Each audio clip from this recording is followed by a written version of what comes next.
Non-violence, persuasion, grâce. Alors ça, c'est très tordu, mais bougrement intelligent.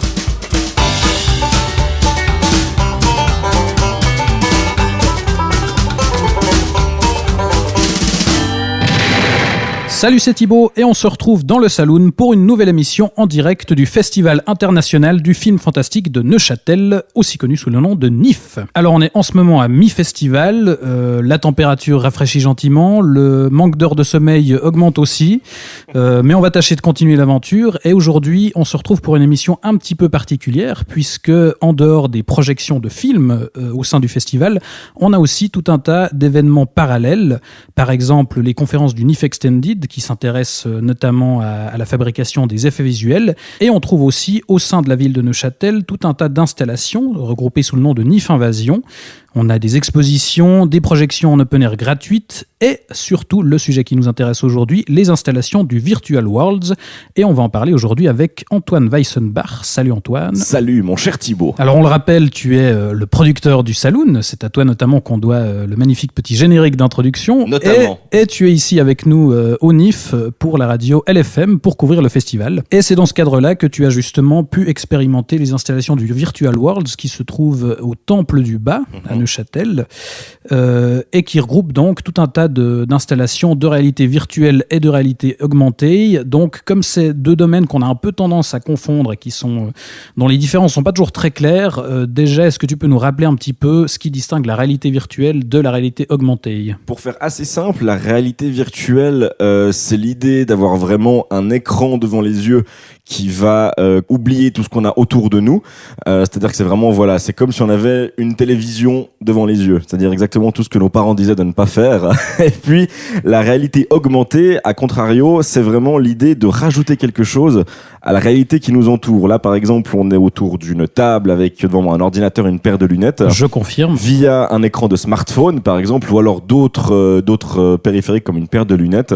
On pourrait rajouter à cette table, par exemple, un petit bonhomme qui sera en train de danser, quelque chose que je pourrais voir uniquement de mes yeux, pas forcément des tiens. C'est ça la réalité augmentée, c'est rajouter quelque chose à l'univers existant qui nous entoure. Finalement, on garde un pied dans le réel, tandis que la réalité virtuelle, on plonge complètement dans une autre réalité. C'est vraiment imaginer qu'on a une grosse télévision devant nos yeux qui nous permet de voir à droite, à gauche, en haut, en bas et qui du coup nous fait oublier tout ce qui se passe autour de nous et le monde réel. Et alors justement, tu as pu tester quelques installations de réalité virtuelle d'abord. Alors raconte-nous un peu, qu'est-ce que tu as vu finalement, quelles étaient ces expériences ? Alors pour commencer effectivement avec la réalité virtuelle, au Temple du Bas, on va arriver directement devant deux périphériques de réalité virtuelle. Le premier, c'est un Oculus Rift. Le deuxième, c'est un HTC Vive qui sont donc, pour ceux qui le connaissent, on va juste repréciser, ce sont deux casques de réalité virtuelle, ce qu'on va appeler les plus haut de gamme aujourd'hui sur le marché, pas forcément de moins en moins à destination du grand public, mais plus pour les professionnels ou pour présenter des démos telles qu'on a vu. Avec les casques de réalité virtuelle, on a pu voir deux courts-métrages qui durent entre 5 et 10 minutes. Quand on arrive, le premier, c'est un film qui s'appelle Abandoned Temple. Donc ça donne un petit peu le thème, hein, et puis la couleur. Abandoned Temple, c'est l'histoire d'une petite fille qu'on va incarner. Cette petite fille se réveille dans un temple rempli de statuettes. Et là, on se dit, mais qu'est-ce qui se passe ? Qu'est-ce qu'on fait là ? Et là, tout d'un coup, une espèce de figure fantomatique vient nous dire bonjour, nous dit coucou, qu'est-ce qui se passe ? Enfin, elle est pas... Ça a l'air sympathique, en fait, non, c'est assez glauque, hein, Abandoned Temple. Donc on est plutôt dans le genre horrifique. On est plutôt dans le genre horrifique. Et nous, on se demande évidemment ce qu'on fait là. On voit l'action à travers les yeux de la petite fille, avec le casque qu'on a sur les yeux. Donc on peut lever la tête en haut, en bas, on peut regarder à gauche et à droite. Et cette figure fantomatique va en fait nous expliquer ce qui nous a amené là. Donc pour ne rien dévoiler évidemment, sachez juste qu'on va avoir des parties justement dans ce fameux temple, et puis 2 à 3 flashbacks qui vont nous emmener dans notre condition de petite fille avec nos parents, que ce soit dans un bar ou à la maison, quelque chose comme ça. Ce qu'on va comprendre assez rapidement, ce qui est arrivé à la petite fille. C'est une histoire qui est assez tragique, qui a un pas à mettre entre toutes les mains. Ça, c'est la première expérience proposée justement en réalité virtuelle, où là, on était vraiment juste spectateur 360 degrés, si on veut bien, à la différence du projet qui est juste en face, ça s'appelle Gloomy Eyes. Gloomy Eyes, c'est une expérience qui est ultra coloré. On dirait ça pourrait ressembler à un espèce de mélange entre du Pixar et de l'étrange Noël de Monsieur Jack, un petit peu dans l'esprit. Donc on est dans l'animation là. On est dans la vraie animation, oui. Il n'y a pas de on décor photoréaliste. C'est ça. Vraiment... Si on était plus dans Balloon Temple sur un truc photoréaliste, là on est vraiment dans de la vraie animation très colorée en 3D. Et là c'est l'histoire en fait de Gloomy, qui est un enfant mi-humain, mi-zombie, qui est pris en chasse par un terrible sorcier. Et là ce qui est très chouette avec Gloomy Eyes, c'est que on a donc ce casque sur les yeux. Les scènes se jouent devant nous. Et on sait pas trop quoi faire, on est là, mais en fait, je vois ces scènes, en plus on les voit très loin, on est là, mais c'est bizarre. Donc en fait, naturellement, on va commencer à s'approcher des scènes qui nous sont montrées, et on se rend compte qu'en fait, avec le casque qu'on a sur les yeux, on peut absolument regarder les scénettes proposées. Il y a environ 5-6 scénettes différentes. On peut les regarder de tous les angles qu'on veut, de en haut, de en bas. On peut se pencher, on peut ramper pour voir un peu quelques détails qui se sont faits là. Et c'est là la vraie force de la réalité virtuelle. C'est que là on se place vraiment comme véritable spectateur flottant. On n'a pas juste, à contrario du cinéma où finalement il y a une caméra qui filme une action, un réalisateur qui nous dit voilà vous devez voir ça, c'est ça que je veux que vous voyez. Là on peut nous décider, en fait c'est nous le réalisateur si on veut bien, c'est nous qui décidons ce qu'on va voir dans Gloomy Eyes, et c'est ultra impressionnant parce que si on se penche bien sur les détails, il y a plein de petits trucs à droite et à gauche, on peut regarder les visages des personnages, leur dos, on peut vraiment tourner autour, et ça aussi c'est ultra sympa.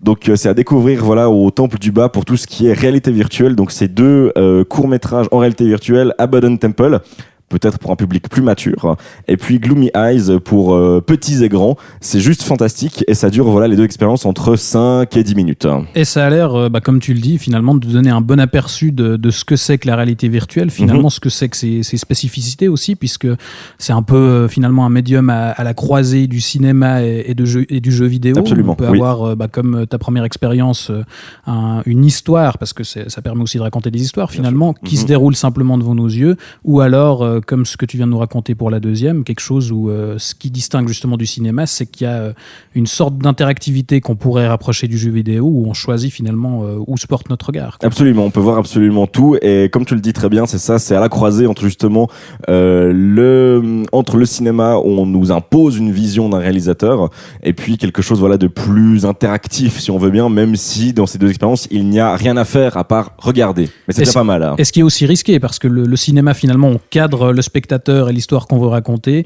Le risque de la réalité virtuelle, c'est qu'on se perde un peu, et que finalement le spectateur regarde pas du tout où il faut au moment où il faut. Et est-ce que ça, dans les expériences que tu as vues, justement, il y a, disons que les concepteurs ont prévu le coup un petit peu. Alors, ou est-ce que tu risques de louper des choses? À mon avis, pas du tout, parce que ce soit pour Abandoned Temple, justement, c'est très fixe, donc à part tourner la tête, on n'a pas grand chose à faire, alors que dans Gloomy Eyes, l'expérience très colorée et en animation 3D, alors les scénettes sont pas tout autour de nous, parce que c'est ça qu'on imagine, c'est qu'on a quand même ce casque du coup de réalité virtuelle qui nous permet de regarder absolument autour de nous.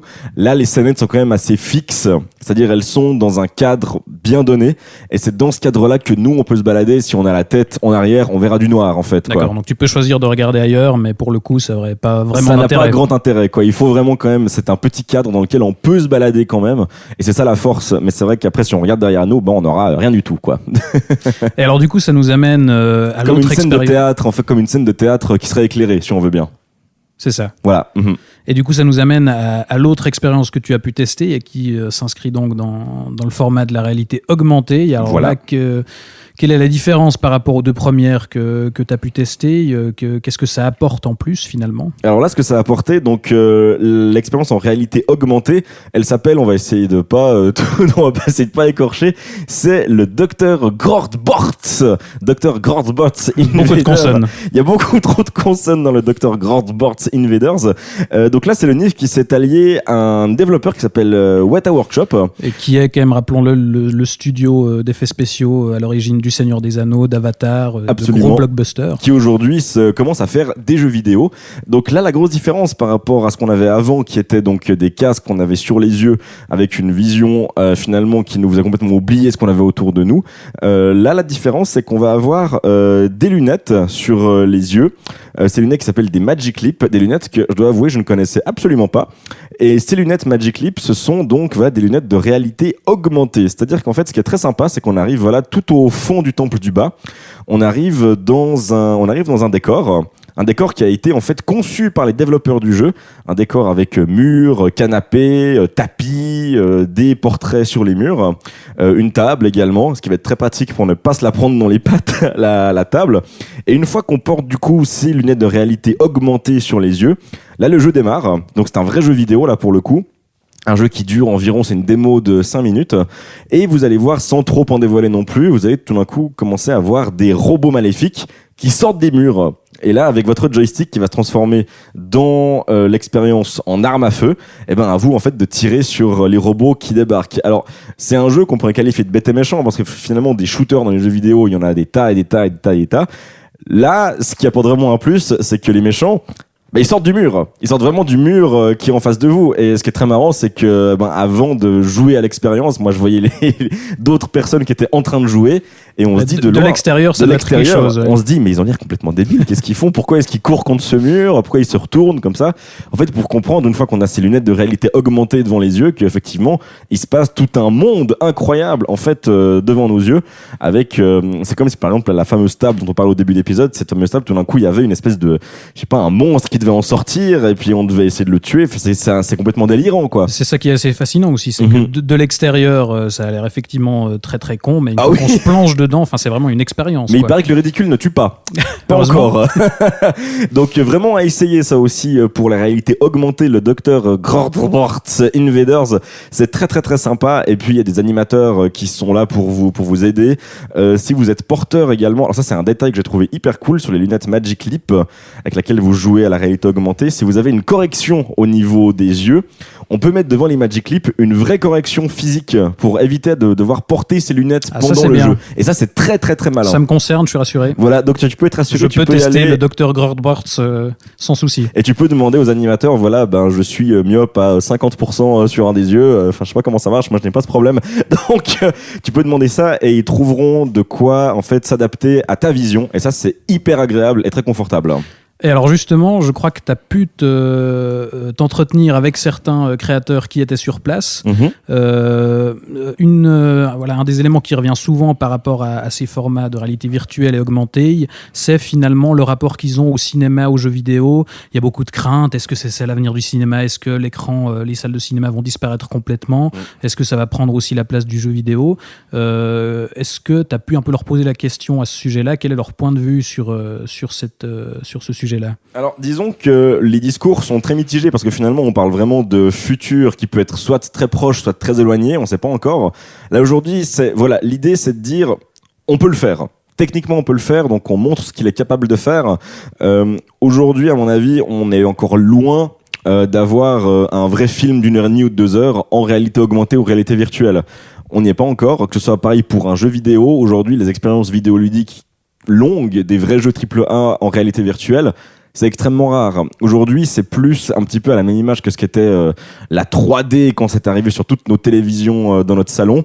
C'était plus des grosses démos techniques, mais qui peuvent amener quelque chose de différent quand même, une autre émotion peut-être, une autre manière de ressentir une histoire ou de ressentir d'autres choses, parce que on le voit, tous ces reportages à la télé qui parlent de réalité virtuelle, on voit des gens avec un casque sur les yeux en train de marcher sur un ponton dans le vide et qui ont vraiment cette vraie sensation de vertige. C'est des choses qui peuvent arriver, qui peuvent un petit peu jouer des tours à notre cerveau. Donc voilà, je pense que c'est une autre manière de raconter des histoires, mais par contre, de là à dire que dès demain, on n'aura plus que du cinéma en réalité virtuelle ou que des jeux vidéo en réalité virtuelle, on en est encore très très loin. Pour les jeux vidéo, finalement, aujourd'hui, le bon vieux gamepad permet encore beaucoup trop d'interaction dans un jeu vidéo plutôt que là aujourd'hui pas grand chose dans la réalité virtuelle finalement. L'interaction se limite au regard finalement. Exactement, au regard, ou alors éventuellement avec les modèles plus avancés, quelques joysticks mais qui restent assez rudimentaires. Et pour le cinéma, on est encore loin finalement d'avoir ce genre d'expérience. Je pense que la vision d'un réalisateur reste encore trop importante par rapport à ça, à mon avis. Donc finalement, ça reste un nouveau format qui risque très peu de menacer autant le cinéma que le jeu vidéo. Pas dans l'immédiat absolu, en tout cas. Voilà. Alors les créateurs de l'un ou de l'autre peuvent se rassurer. Absolument, oui. Et alors je crois qu'il y a une dernière expérience que tu as pu tenter, qui se passe dans les sous-sols du Temple du Bas, donc déjà un cadre bien sympathique. Alors qu'est-ce que c'était ? Ça s'appelle Immersive Lab. Immersive Lab, c'est un écran panoramique à 360 degrés. avec un son surround dedans. Et là, ça va être très très très dur d'en parler parce que finalement, il faut le voir pour le croire, il faut le vivre pour pouvoir le raconter à ses amis. Mais comme tout finalement, j'imagine, il faut tester pour comprendre vraiment. Là, avec les 3 expériences dont on parlait avant, on peut essayer de décrire. Là, ça va être très très dur de décrire Immersive Lab. Ce qu'on peut vous dire, c'est que c'est un écran que vous allez pouvoir toucher, vous avez l'autorisation de toucher, même c'est obligatoire de toucher. Il y a 2 expériences proposées, un qui s'appelle les mains négatives et un qui s'appelle Connect. Il faut absolument voir ces 2 expériences dans l'Immersive Lab au NIF. Sachez que vous allez, comme je vous l'ai dit, être projeté dans un grand écran tout autour de vous.